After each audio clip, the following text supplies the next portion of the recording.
नमस्कार, मी सुप्रिया. कसे आहेत सगळे? मजेत ना? तर आजच्या आणखी एका व्हिडिओमध्ये तुमचं खूप खूप स्वागत आहे. अजूनही कोणी चॅनलला सबस्क्राईब केलं नसेल तर नक्की सबस्क्राईब करा, तरच नवनवीन व्हिडिओ तुम्हाला बघायला मिळतील. तर आज आहे शनिवार आणि आषाढी एकादशी आहे. तर इकडे मी खिचडी बनवते सकाळी सकाळी. एवढ्या सकाळी का बनवते तर गावी चालली आहे ना, तर आम्हाला पण न्यायचे आणि ह्यांना मी टिफिन बनवते म्हणत होती, पण हे बोलले कधी बनवशील, नको, मी खिचडीवर भागवून घेईन. तर मी जास्तीचीच खिचडी भिजत घातली होती. इकडे मिरची आणि बटाट्याची फोडणी देऊन इकडे मी चहा घेत बसली होती. तर आत्ता 6 वाजलेत आणि आम्ही आवरून बाहेर चाललो आहे. मी तुझं आवरलं आहे, स्वराचं आवरलं आहे, माझं आवरलं आहे, सगळं कपडे वगैरे सगळं झालेलं आहे. परत खिचडीसुद्धा बनवून घेतले, त्यांनासुद्धा ठेवले आणि टोटल सगळं आवरून आता मी चालली आहे. सगळं आवरून आम्ही बाहेर पडलो, पण नेमका पाऊस आला. तरी 2 छत्र्या घ्यायचं आमचं ठरलंच होतं आणि हे काय आवरून आले नव्हते पटकन, म्हणून आम्ही तिघं पुढं आलो चालत. नंतर हे थोड्या वेळानं आले. मग ह्यांच्याकडनं भत्ता वसूल करायचा होता, तोच इथं चालू होतं. तर यांनी 500 रुपये दिलेत मला खर्चासाठी, म्हणजेच की STच्या तिकिटासाठी. त्यानंतर बस आली आणि बसमध्ये बसलो आणि जोराचा पाऊस चालू झाला. तर इथं बघू शकता बाहेर किती सारा पाऊस पडतो आहे. बरं झालं म्हटलं की गाडीत बसल्यानंतर पाऊस आला आणि इथे आमचं गाडीत बसल्या बसल्या ठोंब्या झोपला आणि इकडे मितवं नाही झोपली. तर अशा पद्धतीनं आम्ही गावी चाललो आहे आज. आणि इकडे बघू शकताय निसर्ग सौंदर्य, म्हणजे आता पावसाळ्यामध्ये ना इतकं छान हिरवाईने नटलेलं असतं ना घाटामध्ये. तर अगदी म्हणजे जे ढग आहेत ना अगदी डोंगराला टेकलेले असतात, जसं की स्वर्गातूनच चाललो आहे आपण असं आपल्याला फिलिंग येतं. आणि इकडे बघू शकताय कड्यावरून ना धबधबे छोटे मोठे ना वाहत आहेत, जोरजोरात कोसळत आहेत. तेच म्हटलं मी तुला थोडंसं शूट कर. तर अशा पद्धतीने इकडे धबधबा आणि इकडे धुक्क सगळीकडं दिसतं आहे.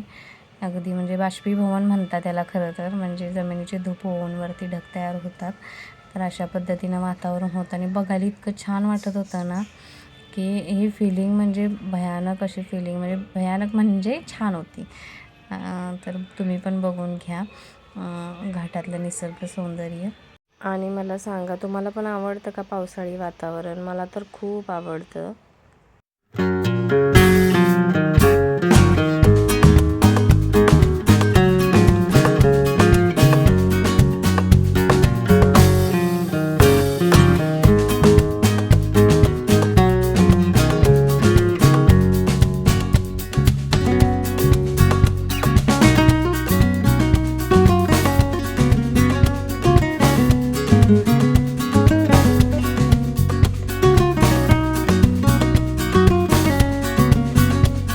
स्वराज अजूनही झोपलाच होता, मग त्याला मी जागं केलं आणि धबधबे बघ, इकडं छान असं धुकं पसरले ते बघ म्हणून त्याला उठवलं मी. मग तो उठला आणि मग बघत होता, त्याला पण छान वाटलं ते बघून. काल व्हिडिओ न येण्याचं कारण म्हणजे एडिट करायला वेळच मिळाला नाही, कारण गेलो आणि लगेच आलो. काल मी प्रवासात होती, त्याच्यामुळे एडिट करून मला तुमच्याशी शेअर करता आला नाही.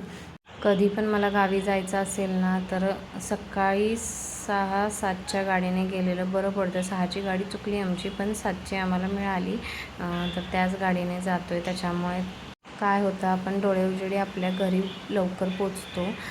जसं की आता उशिरा गेलं तर उशिरा पोचतो. त्याच्यामुळे मी कायमच माझं ठरलेलं असतं की गेलं तर सकाळच्या लवकर गाडीने जायचं, नाही तर मग दिवसभर मला कंटाळा येतो प्रवास करायला. सकाळचा प्रवास लवकर उरकतो असं माझं तरी म्हणणं आहे. तुम्हाला काय वाटतं आहे? आणि हा जो मी तुम्हाला धबधबा दाखवते ते घाट संपता शेवटचा धबधबा आहे. आणि इथे बघू शकताय छान असं दुधासारखं पाणी वाहतं आहे. बरोबर 8:15 वाजलेत आणि इथे आम्ही कोयना स्टँडवर पोचलो आहे. पिल्लू आमचं झोपून उठलं आहे मस्त. आणि आता आम्ही कोयना स्टँड सोडलेला आहे. आणि इथेही बघू शकताय आपली कोयना माई कशी संथ गतीनं वाहते. तसं पावसाचा जोर थोडा कमी होता आणि बऱ्यापैकी पाणी होतं भरलेलं. इकडे तुम्ही बघू शकताय काठोकाठ भरले. आणि भाताची हिरवीगार शेती बघताना ना मनाला खूप छान वाटत होतं. तर आम्ही असाच प्रवास करत करत करत पुढे गेलो आणि अजूनही आधीमध्ये रस्त्यांचं काम चालूच आहे. ते कधी पूर्ण होते ते देवालाच माहिती.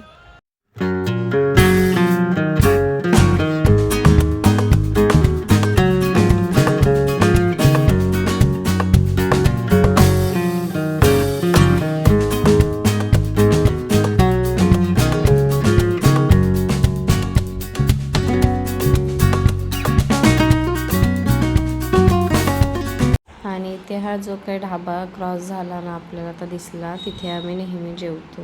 चिपळूणला जाताना जर उशीर झाला ना तर रात्रीचं जेवण आम्ही त्याच ढाब्यावर करून जातो नेहमी. जेवण खूप छान असतं, टेस्टी असतं, त्यामुळे आम्ही कायम इथेच थांबतो. आणि ढाब्याचं नाव म्हणाल तर कार्तिकी ढाबा असं आहे. खाली हिरवागार निसर्ग आणि वरती डोंगरावर थोडं थोडं धुकं आणि त्याच्यामध्ये ह्या पवनचक्क्या कशा दिसत आहेत बघा. मला तर हे दृश्य खूप आवडलं, त्यामुळे व्हिडिओ कॅप्चर करण्यावाचून माझं मन राहिलं नाही. त्याच्यामुळे मग इथे मी थोडंसं कॅप्चर केले. त्यानंतर आम्ही ना पाटण स्टँडला पोचलो. इथे गाडी ना 15 मिनटं थांबते नाश्ता करण्यासाठी, कारण सकाळी लवकर निघालेली असते तर सगळ्यांना नाश्त्याची गरज असते. त्यामुळे तर इथे मी ना खिचडी खाऊन घेते. स्वराजनी पण खाल्ली, पण मी तुने काही खाल्ली नाही, तिला भूकच नव्हती. कारण गावाला जायचं म्हटलं ना की आनंदानंच पोट भरतं तिचं. तर अशा पद्धतीने नाश्ता करून घेतला आणि मग पुढच्या प्रवासाला निघालो. आणि इथं बघतोय तर कराडच्या आसपास ना बऱ्यापैकी ऊन होतं. मी ते बघून आश्चर्यचकित झाली की आज खडखडीत ऊन आहे आणि आमच्या इकडे भरपूर असा पाऊस. तर ठीक आहे म्हटलं, आपण उतरायच्या वेळेस तरी निदान पाऊस नसणार आहे. आणि हा आपला कराडचा उड्डाण पूल आहे, तिथून आम्ही क्रॉस होतो आहे. त्यानंतर स्वराज आणि मी दोघांनी मिळून हे डाळिंबाचे दाणेसुद्धा संपवून टाकले. त्यानंतर आपली ही पंचगंगा नदी, तिचं दर्शन घेतलं. कारण आपण कोणत्याही नदीच्या पुलावरून जातो तेव्हा नमस्कार करण्याची पद्धत असते.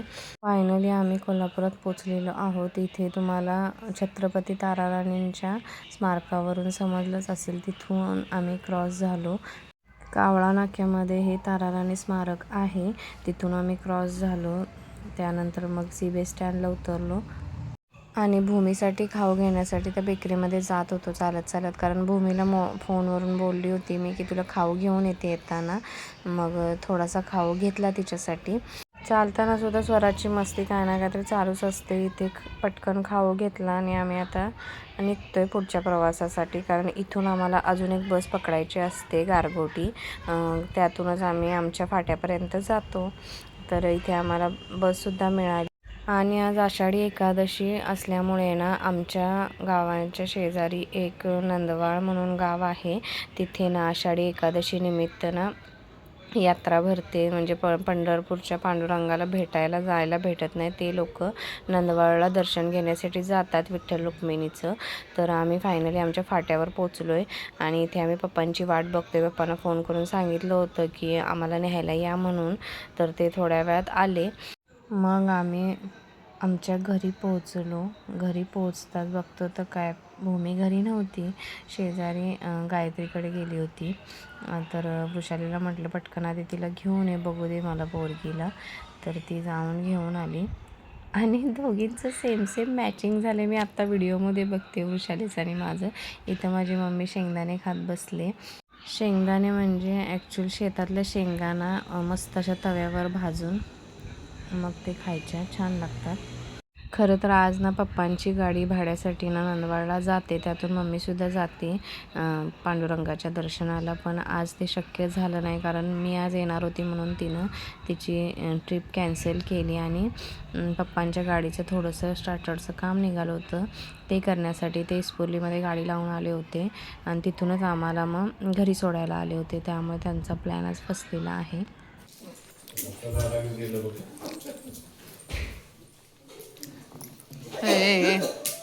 डोंबडे हसते गाड. किती दिले पापड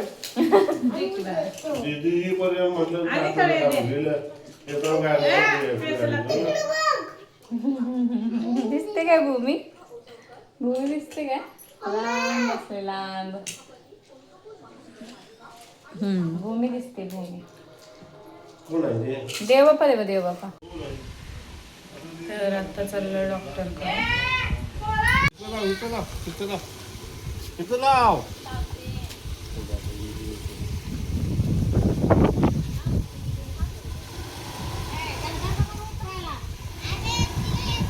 येते येते रे. तर आम्ही दवाखान्यात पोचल्यावर वेटिंगला थांबलो होतो, कारण भरपूर गर्दी होती आणि माझी मम्मी बघा शेतात काम करून थकले, त्याच्यामुळे तिला थोडा डोळा लागला होता. त्यानंतर आम्ही खाली आलो, उतरलो आणि ज्या काही दाढदुखीवरच्या गोळ्या घ्यायच्या होत्या त्यासुद्धा घेतल्या. खरं तर मी दाढ काढायचीच म्हणून गेले होते गावाला, पण ते काही शक्य झालं नाही. मुलांसाठी ना ब्रेड सँडविच बनवायचं होतं, त्यासाठी घरी टोमॅटो नव्हते म्हणून इथे टोमॅटो घेतले त्या आजींजवळ. तिथेच ना ब्रेड आणि टोमॅटो केचपसुद्धा घेतलं. मेयोनीज पण घेत होती, पण मला जरा महाग वाटलं म्हणून मी घेतलं नाही.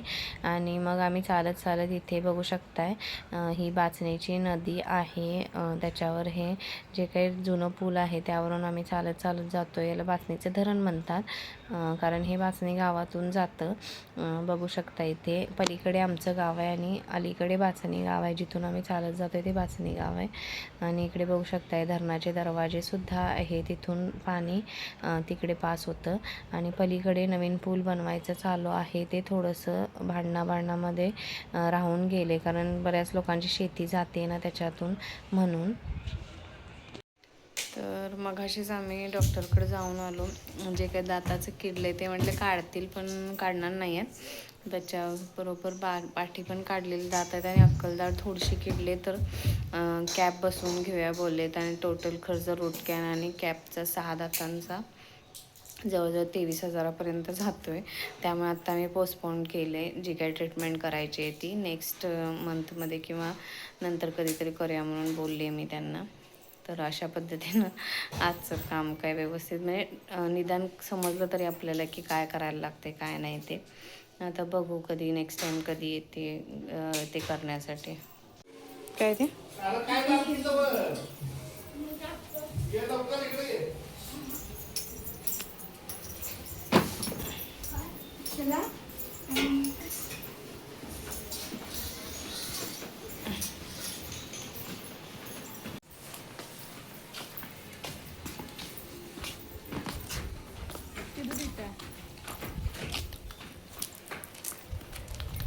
आलास काय ये रोक.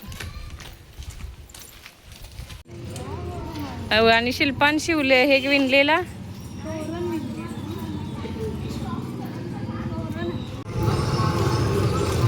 इथनं जावे.